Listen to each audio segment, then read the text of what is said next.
Olá, quinta-feira, 23 de junho de 2022. Eu sou Ingrid Bart e este é o Câmara Rio Notícias, segunda edição, que hoje tem os seguintes destaques. Vereador Gabriel Monteiro presta depoimento ao Conselho de Ética da Câmara do Rio. Ele responde a processo por quebra de decoro parlamentar. Câmara do Rio aprova as diretrizes orçamentárias da Prefeitura do Rio para 2023. A proposta prevê uma receita de quase 40 bilhões de reais. E você vai saber como foi a sexta audiência pública territorial da Comissão Especial do Plano Diretor da Câmara do Rio. Não saia daí, a gente volta já.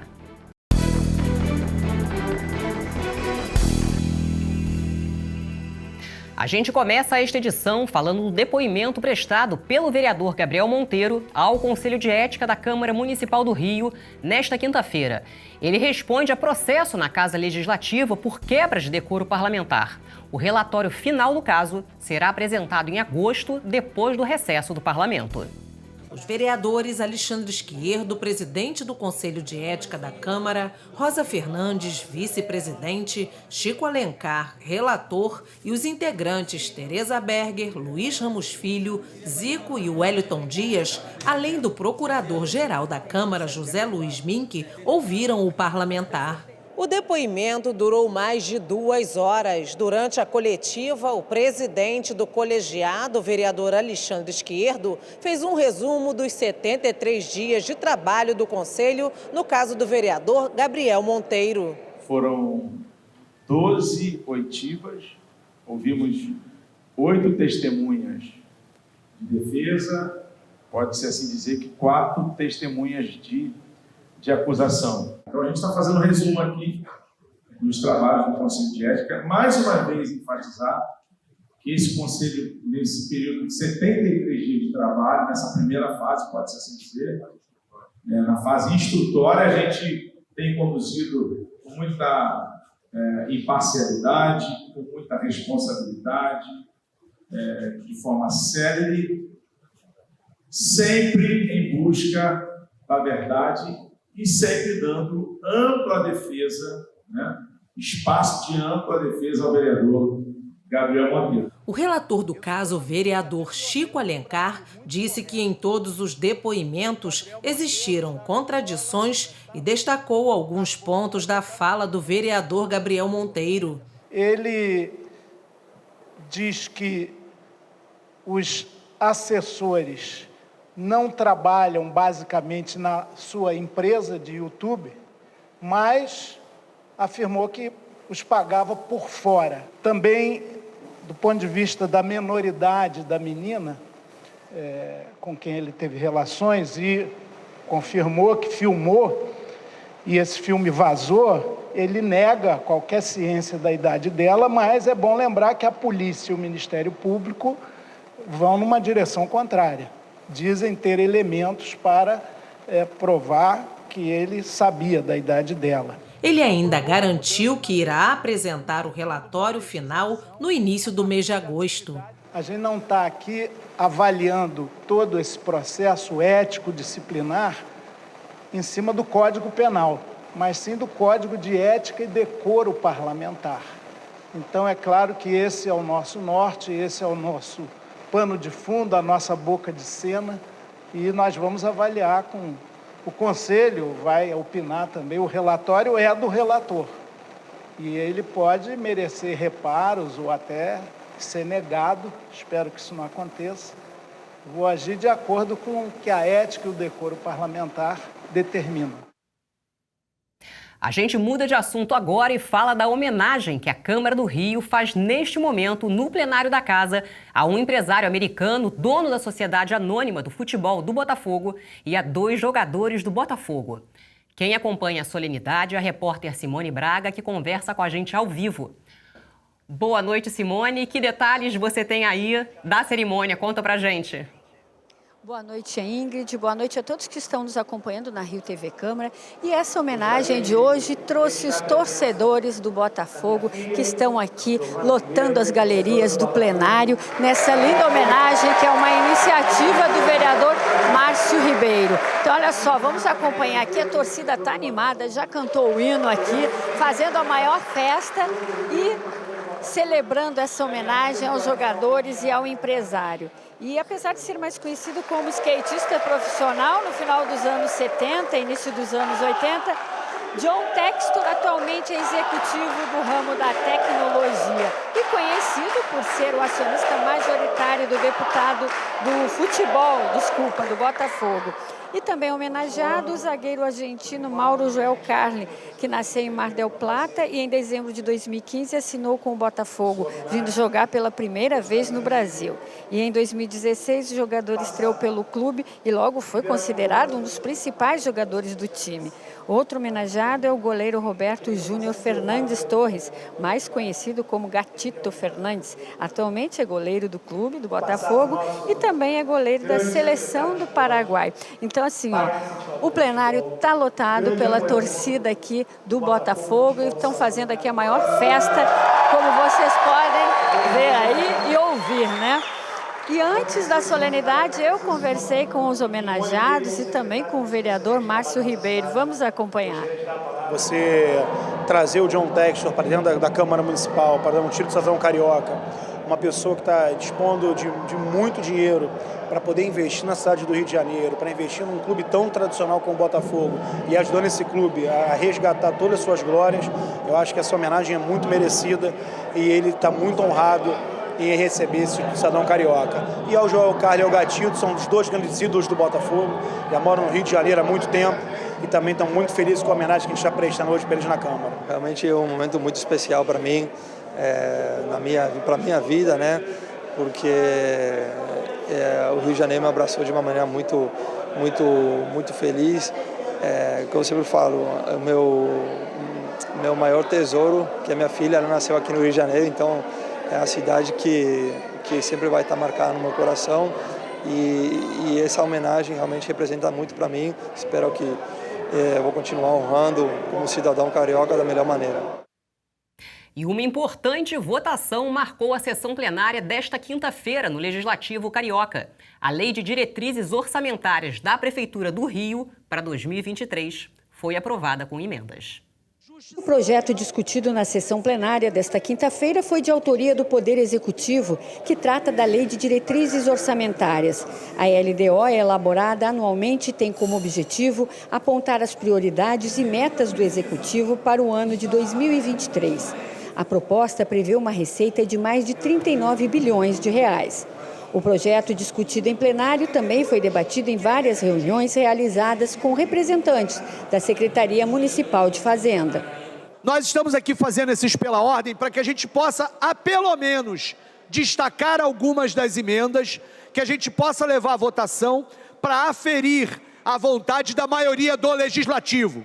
A Lei de Diretrizes Orçamentárias Municipal contém vários pontos importantes, como a previsão de despesas referentes ao plano de carreiras, cargos e salários dos servidores, o controle de custos e avaliação dos resultados dos programas desenvolvidos e as condições e exigências para transferências de recursos a entidades públicas e privadas. Cerca de 200 emendas foram apresentadas ao projeto. Quero deixar aqui para todos os vereadores alguns destaques de emenda que nós colocamos.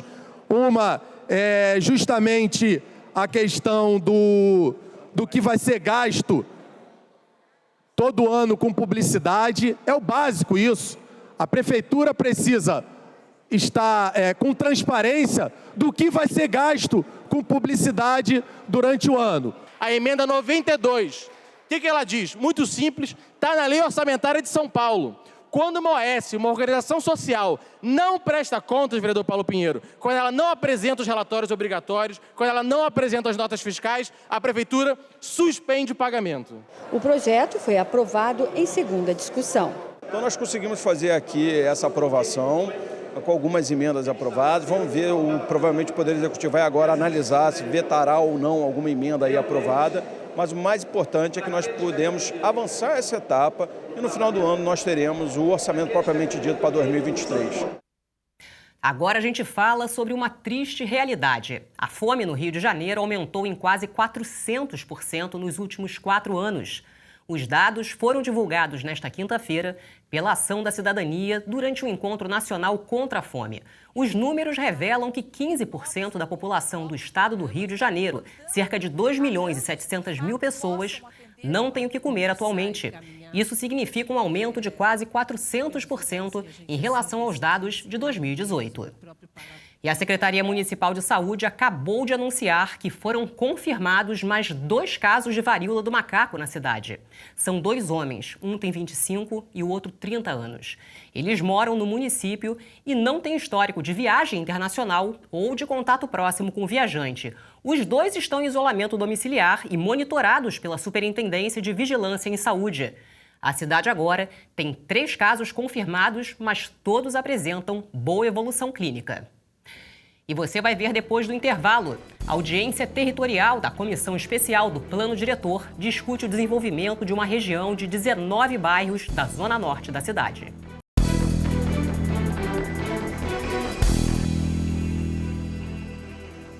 Estamos de volta e o nosso assunto agora é a audiência pública promovida pela Comissão Permanente de Finanças, Orçamento e Fiscalização Financeira da Câmara do Rio, que começou a avaliar as metas fiscais dos primeiros 4 meses de 2022. Presente ao encontro, a secretária municipal de Fazenda, Andréia Senco, afirmou que o grande desafio da Prefeitura na área financeira é manter o crescimento das receitas do município acima da inflação. Os representantes da Secretaria Municipal de Fazenda foram os primeiros a prestar contas sobre este ano. A Comissão de Finanças, Orçamento e Fiscalização Financeira deu início à avaliação do cumprimento das metas fiscais do município no quadrimestre de janeiro a abril de 2022. O período ainda apresenta reflexos do isolamento social imposto pela pandemia de coronavírus. A gente vê que o primeiro quadrimestre de 2021 ainda tínhamos o efeito todo da pandemia. A maioria dos serviços ainda estava com várias restrições e, mesmo assim, em 2022 ele ficou 0-0 na arrecadação do ISS. IPTU a gente sempre vai perder com a inflação. Esse é o nosso grande desafio agora, é conseguir manter o crescimento das nossas receitas de forma real, ou seja, que elas cresçam acima da inflação. A secretária de Fazenda lembrou que em 2023 não haverá recursos de concessão de saneamento como os recebidos pela pasta com a venda da SEDAI e que não há previsão de nenhuma outra transferência dessa ordem. As metas fiscais são resultados anuais em valores correntes e constantes estabelecidos pela Lei de Diretrizes Orçamentárias. O cumprimento é avaliado quanto ao equilíbrio fiscal, à estabilidade econômica e ao controle da dívida pública. Pelo princípio da gestão fiscal responsável, as metas tratam do planejamento, da elaboração e da execução do orçamento. Esses parâmetros indicam os rumos da condução da política fiscal para os próximos exercícios. A comissão tinha algumas dúvidas, 4 dúvidas no total, que foram tiradas pela secretária e foi muito tranquilo, muito proveitosa.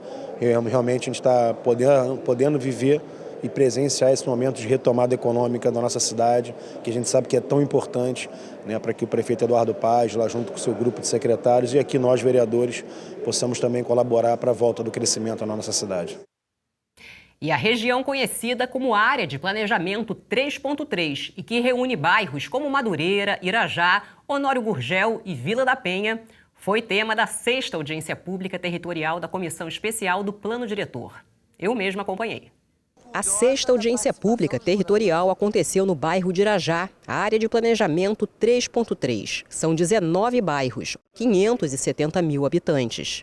A audiência reuniu representantes da sociedade civil, da prefeitura, moradores e vereadores.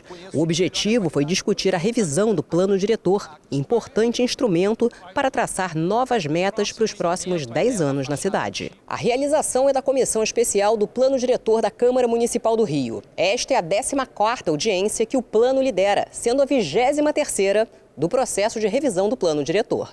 O secretário Washington Fajardo lembrou que o plano diretor é 10 anos para frente, mas que é muito importante olhar o que aconteceu na última década, já que a região recebeu investimentos importantes, como o corredor da Transcarioca e o Parque de Madureira. Nessa versão, nessa revisão, nós queremos que, de fato, a AP3, ou seja, a Zona Norte, que ela tenha um protagonismo maior, urbanisticamente falando, que não é algo que tenha acontecido 10 anos atrás, 20 anos atrás, até 30 anos atrás. Os moradores cobraram soluções na Avenida Brasil, investimentos na área da cultura, mais acesso à água, soluções de mobilidade, já que a região perdeu muitas linhas de ônibus. Eu saía daqui, pegava uma linha de ônibus e ia para o centro da cidade. Durante vários anos eu fiz isso. Hoje em dia eu só consigo fazer isso pegando um ônibus, indo até o metrô, pagando 2 passagens, outra por minha conta. Os vereadores sempre lembram da questão da habitação de interesse social.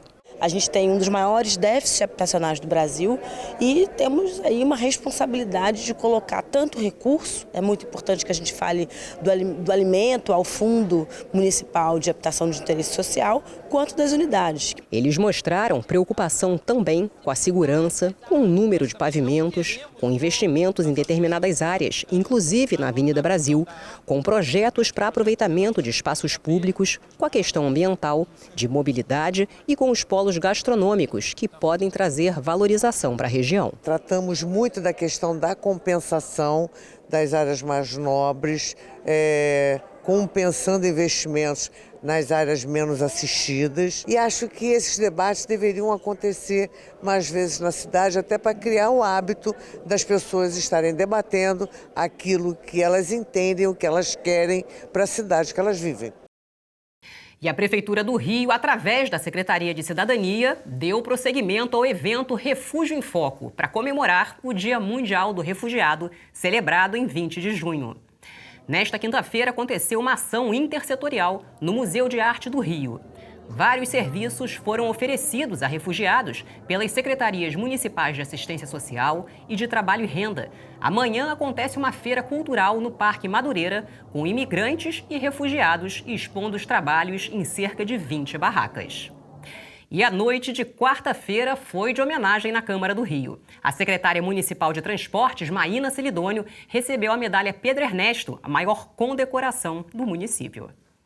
A solenidade de entrega do conjunto de medalhas de mérito Pedro Ernesto à secretária municipal de Transportes, Maína Celidônio, foi uma iniciativa do vereador Alexandre Esquerdo. Maína Celidônio de Campos é doutora em Economia e secretária municipal de Transportes do Rio de Janeiro. Pegou o transporte num momento muito difícil, da nossa cidade, BRT sucateado, o sistema SPPO colapsado. E ela tem conduzido muito bem, com muita coragem, com muita integridade, muita responsabilidade, uma pessoa honesta, muito íntegra e muito merecedora dessa homenagem. Formada em Economia pela PUC-Rio, tem mestrado em Economia com ênfase em estudos do trabalho e políticas sociais. Foi diretora de Desenvolvimento Econômico do Instituto Pereira Passos e vencedora do Prêmio CAPES, melhor tese doutora em Economia 2020 sobre mobilidade no Rio de Janeiro. A solenidade contou com a presença de secretários municipais e de parlamentares da Câmara Municipal do Rio. Estou muito feliz, fico muito honrada, porque é uma casa que eu respeito muito, que tem me apoiado muito nesse mandato, nesse 1 ano e meio de governo. É uma felicidade poder comemorar. E a gente volta ao vivo ao plenário da Câmara, onde a repórter Simone Braga acompanha a solenidade de entrega dos títulos de cidadão honorário. E aí, Simone, os títulos já foram entregues? Ingrid, ainda não. Os homenageados estão recebendo a fala de várias pessoas aqui que estão fazendo a homenagem a eles. O presidente do clube do Botafogo já falou e agora há pouco quem acabou de falar foi o deputado Pedro Paulo. E agora mais homenagens estão sendo feitas. Eu vou pedir aqui para o Itapora mostrar um pouquinho das imagens aqui da solenidade. O senhor dispõe de 2 minutos. E são várias homenagens que todos estão recebendo aqui, os 3 homenageados. E também vamos acompanhar agora mais umas entrevistas que eu fiz com o presidente e outras pessoas que também estão participando aqui, jogadores, ídolos, né, que já passaram pelo Botafogo, que também estão aqui acompanhando toda essa homenagem com a torcida. Vamos acompanhar as entrevistas. Realmente eu me sinto muito feliz. Desde o primeiro dia que eu cheguei aqui em 2016, fui muito bem acolhido por los ciudadanos carioca, eu e minha família. Por isso mesmo também decidimos continuar morando no Rio depois de minha carreira com o futebol, e eu sou muito grato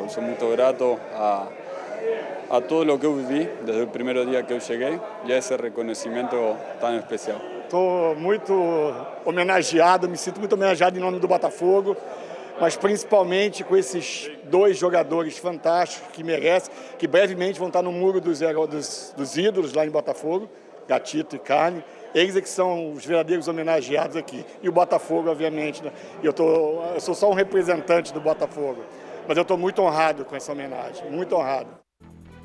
E o Câmara Rio Notícias de hoje fica por aqui. Acompanhe o que acontece no Legislativo Carioca em Câmara.rio e nas nossas redes sociais em @CâmaraRio. O conteúdo da nossa programação também está disponível em podcasts que você pode escutar na sua plataforma de áudio preferida. A seguir, você assiste ao programa Câmara Rio Entrevista, hoje falando sobre como reduzir os impactos da crise climática. O entrevistado é o coordenador de sustentabilidade da Câmara do Rio, Bernardo Egas. Obrigada pela companhia. Amanhã a gente se vê.